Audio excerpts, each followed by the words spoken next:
Aquaba. Welcome to Expat Life Ghana. I'm Tony. This is my wife Ayo. We're documenting our move from Texas to Ghana as we go beyond the return. In this video, there's no gas. Let's get this video started.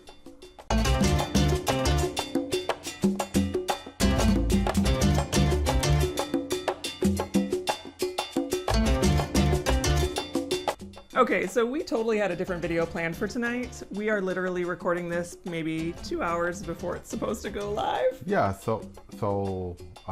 wow. We're under the gun here, under pressure. We are, but we have to bring this to you guys. Yeah, something we thought it's current and happening right now. Absolutely. So a little earlier this evening, my dad's wife popped by and told us that she was having a hard time getting gas today and we should go top off the tanks. You went on out, how'd that work? It did not go well though. I'm like, went to, first couple of places, I'm like, there's no gas. So I said, well, let me go to a couple of the duck off spots, off the main strip, and there was no gas there either. There wasn't even at the place no, up here? Really? Yeah, there was none.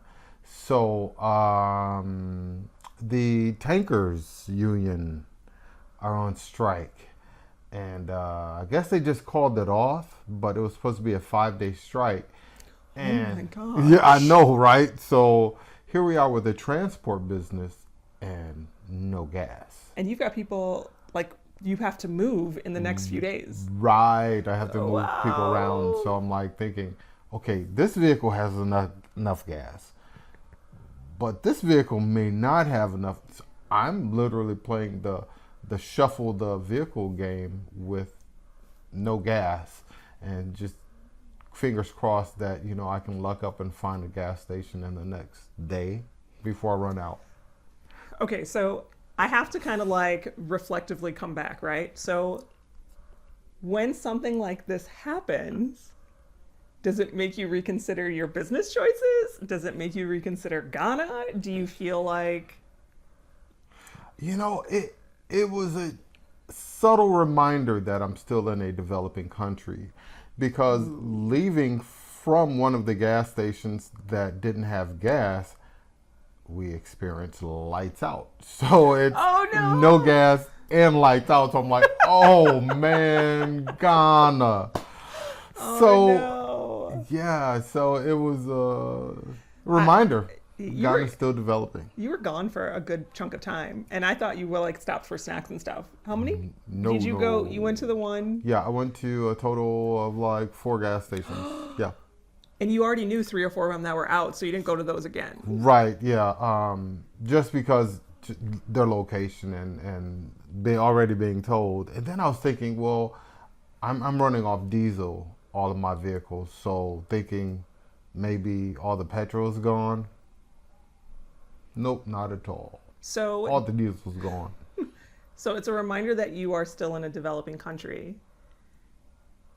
Does it make you rethink your choice of being here when something like this happens and you realize kind of how unpredictable access to some things can be? Do you feel like, ooh, do you take pause? Knock on wood, we've been doing this for a couple of years here, and on the last Friday of the month we go live. And there's been one time where right before the live, we were out of power for a couple hours, 4 or 5 hours. Yeah, it was like a whole an hour before we were supposed to go live, I made arrangements for us to go to some place that had a generator so we could go live. And right as we were packing to go and get our stuff to go live at the other place, the power came on. So outside of that, I don't think there's been a challenge.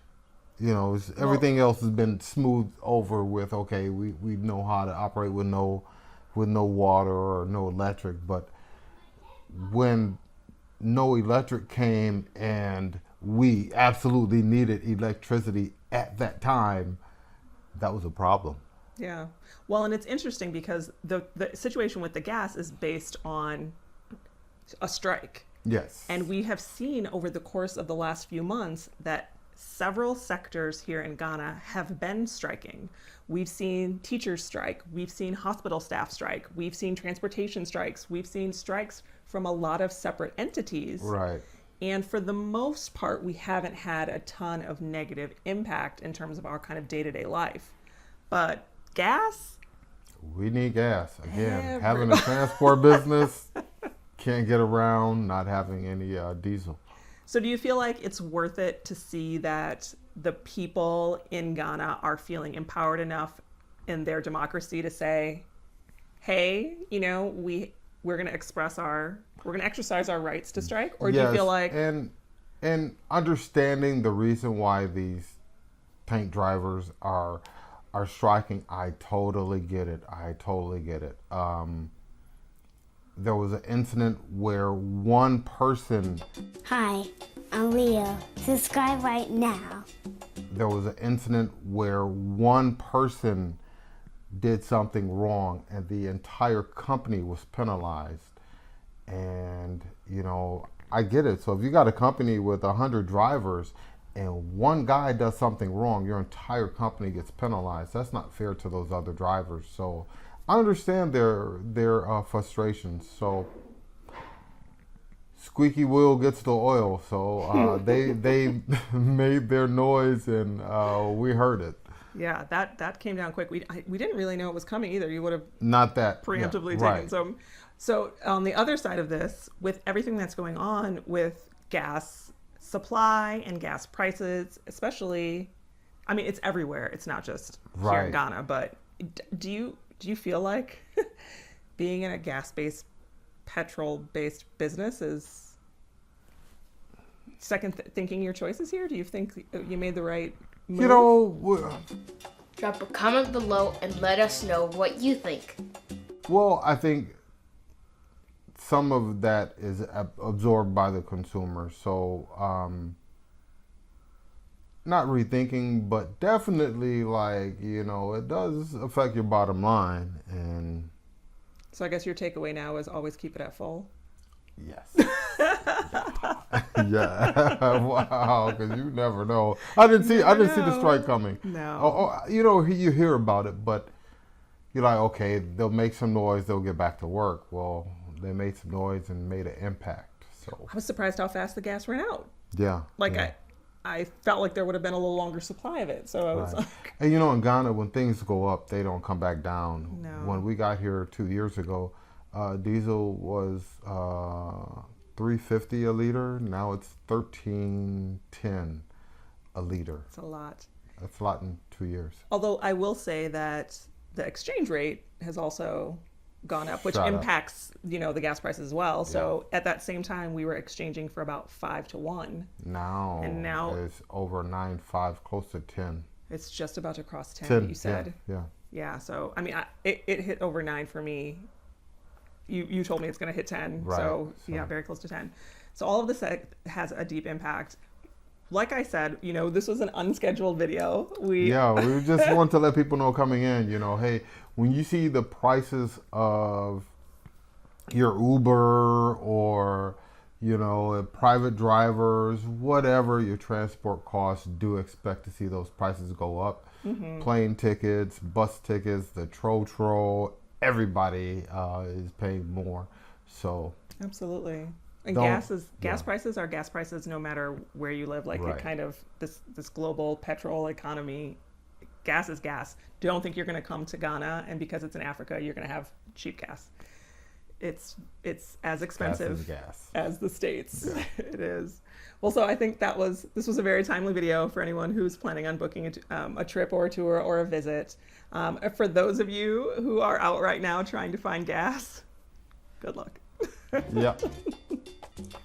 So, you know, if you are planning your first trip to Ghana, check out what we have to offer on our website at expatlifeghana.com, including full service tours, airport pickups, and day trips to see the country. And don't forget, if you're looking for a place to stay, check out our B&B at expatlifeghana.com. It's so nice. I love it so much. Mm-hmm. You will love it too.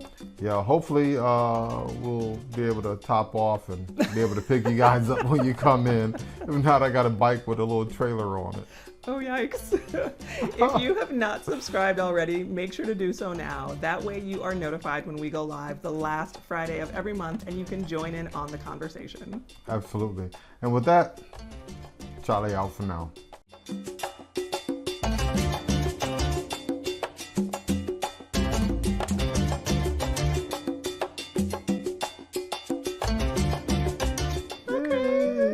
I got a joke for you. Okay, I'm ready. It's gonna be so bad. I can feel it. Here it comes. Ready? Okay, so I ran out of gas. Oh, this is As not a you joke. all know, this is not a joke. okay. I ran out of gas, right? And so this bee came to help me out. And I thought, oh, thanks, bee, but you know, I don't know, you're just a little bee. How much can you help, you know? So I'll be right back. So bee came back, had a whole bunch of little bees with them. They all flew in my gas tank. Then they all flew out. I said, okay, what's going on? He said, well, try your truck now. I started it up and says, there you go. I says, great, guys, thanks. What'd you guys do? What'd you put in there? They said, BP. I thought you were gonna say Beazle. No, I was like, no. BP. BP. Thank you. Yeah, okay, that was a dad joke. BP. Oh, wow. Yeah. Yeah, you gotta keep it clean. It's not. Yeah, that's a fuel joke, get it? BP.